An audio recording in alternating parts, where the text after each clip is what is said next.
안녕하세요. 사연극장 라디오입니다. 평화로운 하루 뒤 누군가의 인생은 한순간에 무너질 수 있습니다. 오늘 들려드릴 이야기가 바로 그 순간입니다. 그럼 그 이야기를 들어보겠습니다. 저는 32살 서울 한 병원에서 간호사로 일하고 있어요. 늘 바쁘지만 환자들을 돌보는 일에서 보람을 느끼고 있어요. 그런데 오늘 말씀드릴 이야기는 병동에서 겪는 일보다 훨씬 마음 아팠던 제 결혼 이야기예요. 처음 남편을 만났을 때 솔직히 말하면 한눈에 반했다고 해야 할 것 같아요. 그는 고등학교 교사였고 학생들을 대하는 모습에서 성실함과 책임감을 느낄 수 있었어요. 제가 생각했던 좋은 사람의 모든 조건을 갖춘 사람이었어요. 처음에는 단순히 외모와 직업만 보고 끌렸던 것도 사실이지만 만남을 이어가면서 그의 섬세함과 따뜻한 성격에 점점 마음을 빼앗기게 되었어요. 주변 사람들도 제 선택을 칭찬했어요. 친구들은 안정적인 직업에 착한 남자야. 걱정할 필요 없어. 라고 했고 직장 동료들조차 참 잘 골랐네 라는 말을 하더라고요. 저도 처음엔 그렇게 믿고 싶었어요. 사랑이라는 건 결국 믿음에서 시작되는 거니까요. 하지만 아버지는 달랐어요. 아버지는 제 성격을 누구보다 잘 아시고 제가 사람을 잘 믿는다는 것도 알고 계셨어요. 그래서 남편을 처음 소개받았을 때 아버지의 얼굴은 밝지 않았어요. 아버지는 남편의 생활 습관과 가치관에서 문제를 느꼈어요. 안정적 직업을 가졌음에도 불구하고 장기적 계획이 부족하고 돈과 시간을 함부로 쓰는 경향이 있다는 것이었어요. 아버지는 결혼 후 현실적 어려움이 생겼을 때 이런 성향 때문에 문제가 될 거라고 우려하셨어요. 사람은 겉으로 보이는 것만으로 판단할 수 없다며 삶을 책임질 능력이 있는지도 봐야 한다고 하셨어요. 그 말이 마음을 계속 맴돌았어요. 저는 그때 아버지는 너무 걱정이 많으시다라고 생각했어요. 청춘의 사랑이라는 것은 늘 주변의 걱정보다는 설렘이 먼저니까요. 그 시절을 더 자세히 말씀드리면 사실 연애할 때도 작은 신호들이 있었어요. 데이트할 때 그는 항상 비싼 곳을 고집했어요. 처음에는 저를 위해서라고 생각했는데 나중에 보니 자신의 체면을 위한 것이었더라고요. 우리는 다른 커플들과는 달라야 해. 품격 있게 만나자. 이런 말을 자주 했는데 그때는 로맨틱하다고 생각했어요. 하지만 지금 돌이켜보면 허영심과 과시욕이 강했던 거죠. 특히 기억에 남는 건 제가 오늘은 집에서 라면 끓여 먹을까? 라고 제안했을 때였어요. 그는 얼굴을 찌푸리며 그런 건 결혼 후에 하는 거 아니야? 연애할 때는 특별해야지라고 했어요. 당시에는 저를 아껴서 하는 말인 줄 알았는데 실상은 현실 감각이 없었던 거예요. 또 한 번은 제가 야근을 해서 약속을 취소했을 때였어요. 남편이 간호사 일이 그렇게 중요하냐며 자기와의 약속이 우선 아니냐고 불만을 표했어요.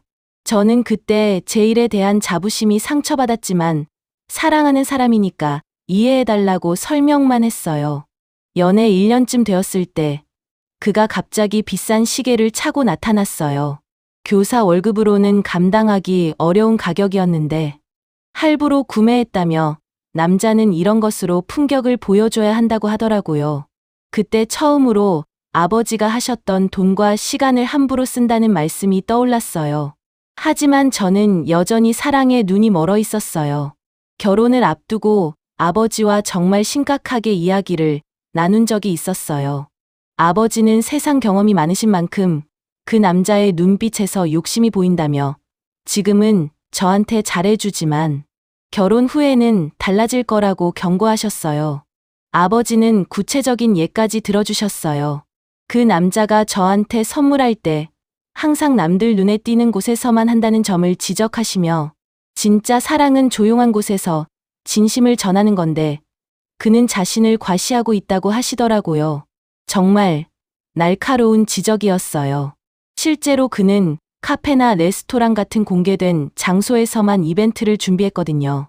아버지는 또 그 남자가 제 월급에 대해 언급하는 방식도 문제라고 하셨어요. 간호사면 월급이 괜찮겠다는 식으로 말하는데 사랑하는 사람에게는 돈보다 건강과 행복이 우선이어야 한다고 말씀하시더라고요. 아버지는 결혼은 사랑만으로 되는 게 아니며 가치관이 맞고 서로를 존중할 줄 알아야 하는데 그 남자는 이미 저를 무시하고 있어서 결혼 후에는 더 심해질 거라고 우려하셨어요. 저는 그때 울면서 제가 그 사람을 사랑하고 사랑으로 변화시킬 수 있고 극복할 수 있다고 대답했어요. 아버지는 한숨을 쉬시며 사람은 변하지 않고 특히 어른이 된 후에는 더욱 그렇다고 하셨어요. 제가 착해서 사람들을 다 좋게 보지만 세상은 그렇지 않다며 나중에 후회해도 아버지한테 오지 말라고 엄하게 말씀하시더라고요. 그 말씀이 너무 서운해서 저는 며칠 동안 아버지와 말도 안 했어요.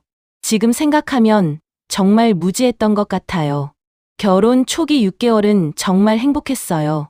신혼집도 예쁘게 꾸미고 남편이 저를 위해 작은 정원까지 만들어줬어요.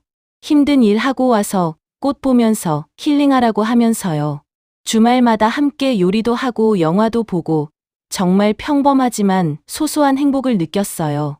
남편은 학교에서 있었던 재미있는 일들을 저에게 들려주고 저도 병원에서의 하루를 이야기하며 서로의 일상을 공유했어요. 특히 기억에 남는 건 제가 밤 근무를 하고 집에 돌아왔을 때였어요. 남편이 따뜻한 미역국을 끓여놓고 기다리고 있었어요. 고생했다며 얼른 씻고 와서 먹으라고 하면서 어깨를 주물러 주기도 했거든요. 그런 모습들 때문에 저는 역시 좋은 사람을 만났구나라고 생각했어요. 아버지의 걱정이 쓸데없는 걱정이었다고 확신했죠. 하지만 지금 생각해보면 그때도 작은 신호들이 있었어요. 남편이 제 월급 명세서를 유심히 보면서 간호사가 이 정도 받는구나 생각보다 괜찮다고 중얼거렸던 거예요. 그리고 친구들과 만날 때마다 자랑스럽게 우리 와이프가 간호사라며 월급도 나쁘지 않다고 말하더라고요. 당시에는 자랑해주는 거라고 생각했는데 실상은 제 경제적 가치를 측정하고 있었던 거예요. 변화의 시작은 남편의 동창 모임이었어요. 어느 날 모임에서 돌아온 남편의 표정이 심상치 않았어요. 동기들 보니까 다들 사업해서 잘 살더라면서 한 친구는 치킨집 2개 운영하는데 한 달에 1,000만 원씩 번다고 하더라고요. 그날부터 남편은 교사 월급에 대한 불만을 토로하기 시작했어요. 평생 월급쟁이로 살 거냐며 언제 집 사고 차 바꾸고 그럴 건데 하면서요. 처음에는 그냥 한탄이려니 했는데 점점 심해졌어요. 인터넷으로 프랜차이즈 정보를 찾아보고 사업 관련 유튜브를 밤새 보기 시작했어요. 어느 날은 이것 좀 보라며 보여주는데 이 프랜차이즈는 월 순이익이 1,000만 원이래요. 우리 월급 합쳐도 이만큼 안 된다고 하더라고요. 저는 불안했어요. 너무 성급하지 않냐며 우리 지금도 충분히 잘 살고 있다고 했는데도요. 하지만 남편은 제 말을 듣지 않았어요. 제가 현실을 모른다며 지금처럼 살면 평생 전세살이라고 하더라고요.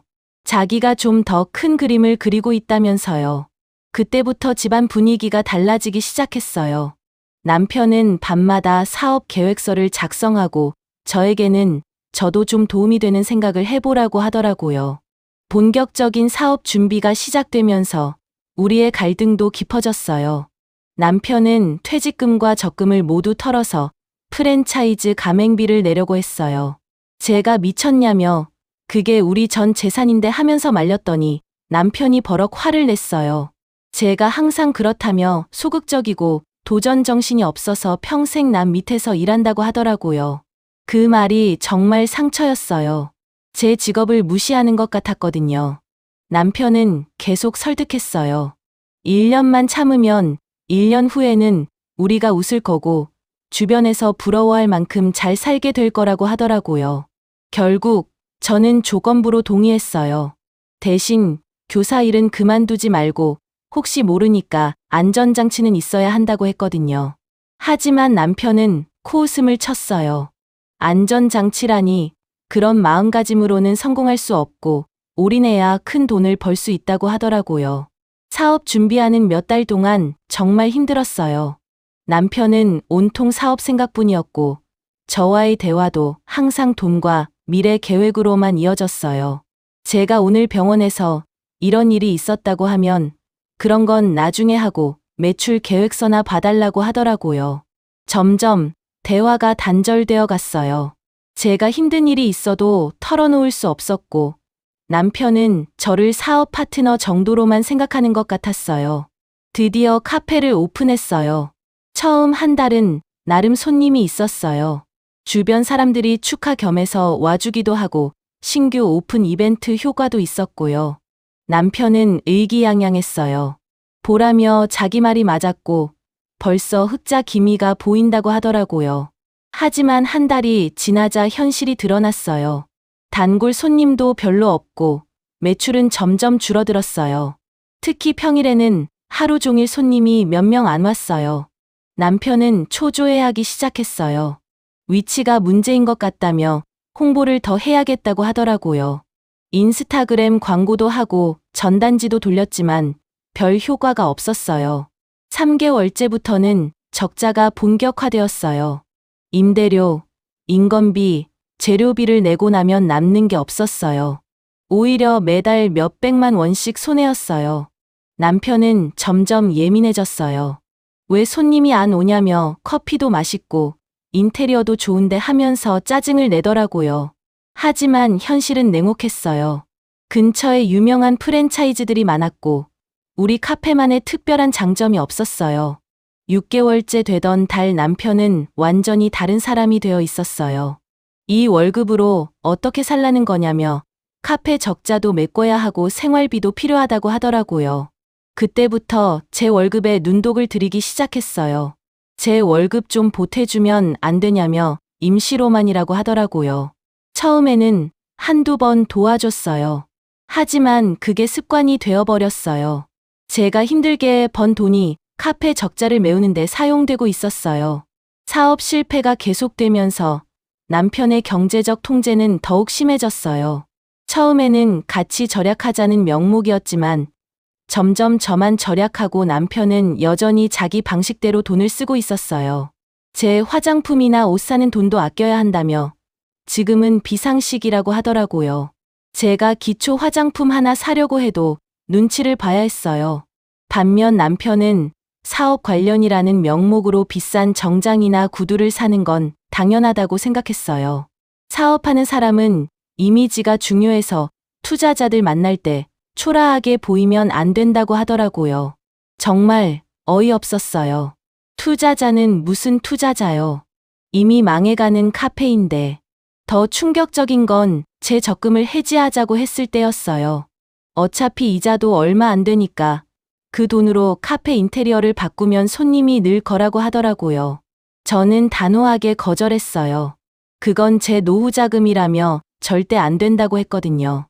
그러자 남편이 화를 내면서 말하더라고요. 부부인데 내 것이 어디 있냐며 지금 우리가 어려운 시기인데 그런 이기적인 생각을 하느냐고요. 이기적이라니요. 제가 번 돈을 제가 지키려는 게 이기적이라고요. 그날부터 남편이 제 통장을 관리하겠다고 했어요. 자기가 가계부를 작성할 테니까 카드도 달라고 하더라고요. 처음에는 거절했지만 매일 같은 얘기를 반복하니까 지칠 수밖에 없었어요. 결국 반쯤 강제로 제 카드를 넘겨줬어요. 그때부터 제 소비는 남편의 허락을 받아야 하는 것이 되었어요. 이번 달 용도는 30만 원이니까 그 안에서 해결하라고 하더라고요. 30만 원이요? 병원에서 점심 사 먹고 필요한 생필품 사면 금방 없어지는 돈이었어요. 그날은 정말 평범한 하루였어요. 야간 근무를 마치고 집에 돌아와서 씻고 있는데 핸드폰에 문자가 왔어요. 처음에는 스팸 문자인 줄 알았어요. 대출 승인이 완료되었다는 내용이었거든요. 또 피싱 문자네 하고 생각하며 지우려다가 은행 이름이 제가 거래하는 은행이라는 걸 알았어요. 혹시나 해서 은행 앱에 들어가 봤는데 정말 충격이었어요. 제 명의로 3천만 원 대출이 실행되어 있었어요. 심장이 쿵 떨어지는 느낌이었어요. 손이 떨리면서 대출 내역을 자세히 확인해 봤어요. 신청 일시, 승인 일시, 모든 게 실제였어요. 그런데 저는 대출 신청을 한 적이 없었어요. 혹시 사기를 당한 건가? 처음에는 보이스피싱을 의심했어요. 급하게 은행에 전화했어요. 그런데 제가 직접 인터넷 뱅킹으로 신청한 내역이라고 하더라고요. 저는 그럴 리가 없다며 신청한 적이 없다고 했어요. 그랬더니 공인인증서로 본인 인증을 하고 신청된 건데 혹시 가족 중에 제 인증서를 아는 분이 계시냐고 하더라고요. 그 순간 머릿속이 하얘졌어요. 공인인증서 비밀번호를 아는 사람은 남편뿐이었어요. 남편이 돌아올 때까지 기다리는 시간이 정말 길었어요. 화가 나면서도 설마 하는 생각이 계속 들었어요. 남편이 들어오자마자 물어봤어요. 혹시 내 명의로 대출받은 거 있냐고요. 남편은 잠깐 당황하는 기색을 보이더니 태연하게 말하더라고요.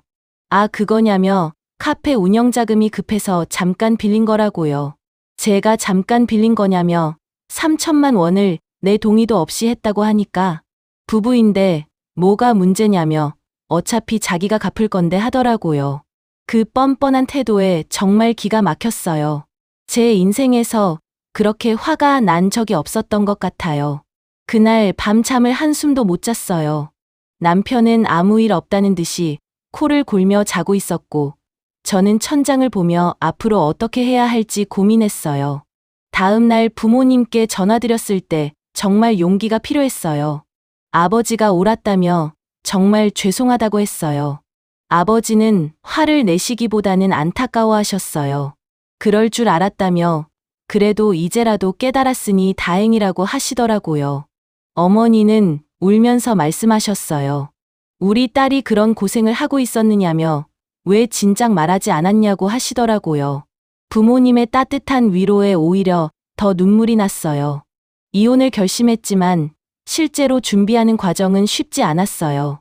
우선 변호사를 찾아야 했는데 어떤 변호사가 좋은지도 모르겠고 비용도 만만치 않았어요. 첫 번째 상담에서 변호사가 말해줬어요.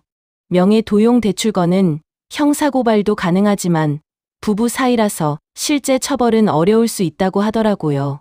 그럼 그 대출은 어떻게 되는 거냐고 물어보니 재산분할 과정에서 남편 측 부채로 인정받을 가능성이 높으니 증거를 잘 수집해두라고 하더라고요. 그때부터 저는 증거 수집을 시작했어요. 대출 관련 서류, 카페 적자 내역, 제 월급이 카페 운영비로 사용된 증거들을 모았어요. 가장 힘든 건 남편 몰래 이 모든 일을 진행해야 한다는 것이었어요. 남편은 여전히 제가 뭘 하는지 감시하고 있었거든요. 요즘 왜 이렇게 늦냐며 병원에서 뭐 하는 거냐고 하더라고요. 변호사 상담을 받고 온 날이었는데 병원 회식 있었다고 거짓말할 수밖에 없었어요. 이혼 서류를 준비하면서 저는 조금씩 달라지고 있었어요. 오랫동안 억눌려 있던 제 자신을 찾아가는 느낌이었어요. 남편 몰래 원룸을 알아보기 시작했어요. 병원 근처에 있는 작은 원룸이었지만 제가 자유롭게 살 수 있는 공간이라는 생각에 설렜어요. 부동산 중개사에게 여기가 제 새로운 시작이 될 거라고 말하면서 정말 감회가 새로웠어요. 이사 준비도 조심스럽게 해야 했어요. 남편이 눈치채지 못하게 조금씩 제 물건들을 챙겼어요. 이런 것들을 정리하면서 내가 누구였는지 다시 생각해 보게 되었어요. 결혼 전에는 꿈도 있고 목표도 있는 사람이었는데 언제부터인가 남편의 그림자 속에서만 살고 있었더라고요. 병원 동료들에게도 조심스럽게 상황을 털어놓기 시작했어요. 이혼하려고 한다고 했거든요. 동료들은 놀라면서도 지지해줬어요. 진작 그럴 줄 알았다며 요즘 많이 힘들어 보였다고 하더라고요. 다시 혼자 살게 되면 언제든지 연락하라며 자기들이 도와줄 거라고 하더라고요. 그런 따뜻한 말들이 정말 큰 힘이 되었어요. 드디어 남편에게 이혼 의사를 밝혔어요. 조용히 앉아서 이야기하고 싶었지만 남편의 반응은 예상했던 것보다 훨씬 격렬했어요. 갑자기 무슨 소리냐며 미쳤냐고 하더라고요. 갑자기가 아니라고 당신이 내 명의로 대출받은 순간부터 우리 결혼은 끝난 거였다고 했어요. 남편은 처음에는 어이없다는 표정을 지었어요. 그까짓 일 가지고 부부 사이에 그런 걸로 이혼하냐고 하더라고요. 그까짓 일이라고? 3천만 원이 그까짓 일이냐고 했어요. 그러자 남편이 태도를 바꿨어요. 알았다며 미안하다고, 자기가 잘못했고, 앞으로는 저와 상의하고 하겠다고 하더라고요. 하지만 저는 이미 마음을 정했어요. 늦었다며 이미 신뢰가 깨진 걸 어떻게 회복하냐고 했거든요. 남편은 점점 화를 내기 시작했어요. 그럼 저는 완벽하냐며 결혼 생활 내내 자기만 잘못했냐고 하더라고요. 저는 당신을 속인 적도 없고 당신 명의로 몰래 뭘 한 적도 없다고 했어요. 그날 밤부터 집안 분위기는 최악이 되었어요. 남편은 며칠 동안 저와 말도 안 하고 제가 준비해둔 음식도 먹지 않았어요. 일주일 정도 지나자 남편이 다시 나왔어요. 정말 이혼할 거냐며 한 번 더 생각해보라고 우리가 쌓아온 게 얼마나 많은데 하더라고요. 우리가 뭘 쌓았는데요? 당신은 내 돈만 썼고 나는 속기만 했는데 하고 대답했어요. 남편은 갑자기 눈물을 보이며 애원하기 시작했어요. 제발 한 번만 더 기회를 달라며 정말 달라질 거고 카페도 정리하고 교사로 돌아가겠다고 하더라고요. 하지만 저는 더 이상 흔들리지 않았어요. 늦었다며 이미 마음을 정했다고 했어요. 드디어 이혼이 성사되고 원룸으로 이사한 날, 정말 오랜만에 자유로운 기분을 느꼈어요. 작은 공간이었지만 온전히 제 것이었어요. 아무도 제 소비를 통제하지 않고 아무도 제 결정에 간섭하지 않았어요. 첫날 밤 혼자 라면을 끓여 먹으면서 울었어요. 슬픈 눈물이 아니라 해방감에서 나온 눈물이었어요. 병원 일도 예전보다 훨씬 집중할 수 있게 되었어요. 집에 가서 또 다른 스트레스를 받을 일이 없으니까 환자들을 돌보는 일에만 온전히 집중할 수 있었어요. 동료들도 제 변화를 알아봤어요. 요즘 많이 밝아졌다며 표정도 좋아졌다고 하더라고요. 예전에는 항상 뭔가 걱정이 있는 표정이었다고 하더라고요. 주말에는 오랫동안 못했던 일들을 했어요. 친구들과 만나서 수다도 떨고, 영화도 보고, 맛있는 것도 먹었어요. 가장 좋았던 건 돈 걱정 없이 소소한 즐거움을 누릴 수 있다는 것이었어요. 커피 한 잔, 과자 하나 사는 것도 누군가의 눈치를 볼 필요가 없었어요. 이혼한 후 몇 달 지나서 공통 지인을 통해 전 남편의 근황을 들을 수 있었어요. 카페는 결국 6개월 만에 문을 닫았다고 하더라고요. 임대료도 못 내서 쫓겨났다고 했어요. 교사 자리로 돌아가려고 했지만 쉽지 않았대요. 이미 새 학기가 시작된 후라서 빈자리가 없었고 설령 있다고 해도 중간에 그만둔 사람을 다시 뽑으려 하지 않았어요. 결국 임시직이나 대리 교사 일을 전전했는데 그마저도 구하기 어려웠다고 해요. 가장 충격적이었던 건 아버지 사업체에서 막노동을 하고 있다는 소식이었어요. 교육학과 출신의 교사 경력까지 있는 사람이 공사 현장에서 삽질하고 있다고 하더라고요. 그 말을 들으니까 조금 복잡한 기분이었어요. 불쌍하다는 생각도 들었지만 동시에 자업자득이라는 생각도 들었어요. 그 사람은 항상 남 탓만 했거든요. 경기가 안 좋아서 카페가 망했다. 위치를 잘못 선택했다. 아내가 도움이 안 됐다. 하지만 진짜 문제는 현실 감각 없는 욕심과 다른 사람을 존중하지 않는 태도였어요. 그러던 어느 날이었어요. 전 남편으로부터 연락이 왔어요. 전 남편의 연락은 정말 뻔뻔했어요. 처음 메시지 내용이 이랬어요. 잘 지내고 있냐며 자기는 요즘 많이 반성하고 있고 그때 자기가 너무 욕심을 부렸던 것 같다고 하더라고요. 시간이 지나고 보니까 제가 얼마나 소중한 사람인지 알겠다고요. 읽는 순간 헛웃음이 나왔어요. 지금 와서 그런 말을 하다니 무시하고 있으니까 며칠 후에 또 연락이 왔어요. 답장 좀 해달라며 한 번만 만나서 이야기하자고 많이 달라졌다고 하더라고요. 그래도 답장하지 않으니까 이번에는 전화까지 걸어왔어요. 받지 않으니까 음성 메시지까지 남겼더라고요. 자기 진짜 많이 힘들다며 매일 후회하고 있고 제가 없으니까 아무것도 의미가 없다고 하더라고요. 제발 한 번만 기회를 달라면서요. 정말 어이가 없었어요. 본인이 힘들다고 돌아오자고 제가 얼마나 힘들었는지는 생각도 안 하고 시어머니 연락은 더 가관이었어요. 아들이 너무 힘들어해서 엄마가 보기 힘들다고 하더라고요. 그때는 아들이 철이 없었지만 지금은 달라졌다면서요.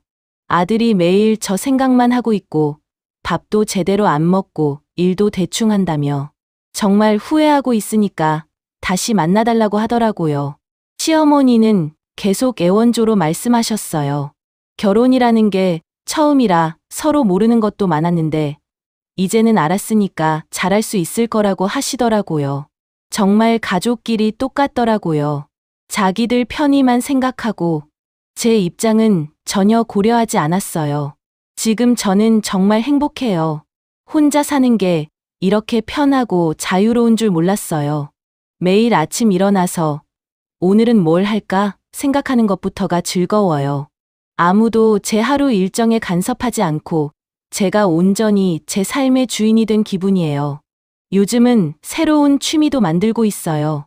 원예에 관심이 생겨서 작은 화분들을 키우고 있고 요가도 배우기 시작했어요. 친구들과의 관계도 예전보다 훨씬 좋아졌어요. 결혼했을 때는 남편이 친구 만나는 것도 좋게 보지 않았거든요. 결혼한 사람이 맨날 친구들과 놀기만 해? 라면서요. 이제는 자유롭게 사람들을 만나고 새로운 인연도 만들어가고 있어요. 돈 관리도 훨씬 체계적으로 하고 있어요. 제가 번 돈을 제가 계획해서 쓰니까 얼마나 뿌듯한지 몰라요. 적금도 다시 시작했고 작은 투자도 공부해서 해보고 있어요. 물론 신중하게 제 능력 범위 내에서요. 가끔 전 남편 생각이 날 때도 있어요. 하지만 그리운 마음보다는 정말 잘 헤어졌다는 생각이 더 커요. 만약 그때 헤어지지 않았다면 지금쯤 더 큰 빚더미에 앉아 있었을 거예요. 그 사람의 무모한 욕심은 끝이 없었거든요. 이제는 아버지께 정말 감사한 마음이에요. 그때 아버지 말씀을 들었다면 이런 고생은 하지 않았을 텐데요. 하지만 이런 경험을 통해서 배운 것도 많아요. 사람을 보는 눈도 생겼고 제 자신을 지키는 방법도 배웠어요. 무엇보다 사랑이라는 이름으로 무엇이든 참아야 한다는 생각이 잘못됐다는 걸 깨달았어요. 진짜 사랑은 서로를 존중하고 배려하는 거지 한 사람이 일방적으로 희생하는 게 아니더라고요. 지금 저에게 좋은 사람이 나타난다면 이번에는 제대로 된 사랑을 할 수 있을 것 같아요.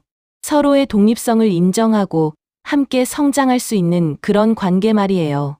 제 이야기를 들어주셔서 감사합니다. 여러분 오늘 이야기 어떠셨나요? 사랑에 빠지면 상대방의 단점이 보이지 않을 수 있어요. 하지만 결혼은 사랑만으로 되는 게 아니라는 걸 꼭 기억해 주세요.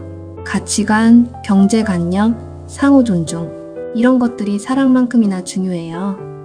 그리고 주변 사람들의 조언에도 귀 기울여 보세요. 특히 여러분을 오랫동안 지켜본 가족들의 말씀은 한 번쯤 깊이 생각해 볼 필요가 있어요. 무엇보다 자신을 소중히 여기세요. 누군가를 사랑한다고 해서 자신의 존재 가치까지 포기할 필요는 없어요. 건강한 관계는 서로가 서로를 키워주는 관계예요. 한 사람만 희생하고 참는 관계는 결코 오래갈 수 없어요. 오늘도 사연을 들어주셔서 감사합니다. 여러분 모두 행복하세요. 재밌게 보셨다면 구독, 좋아요 부탁드립니다. 감사합니다.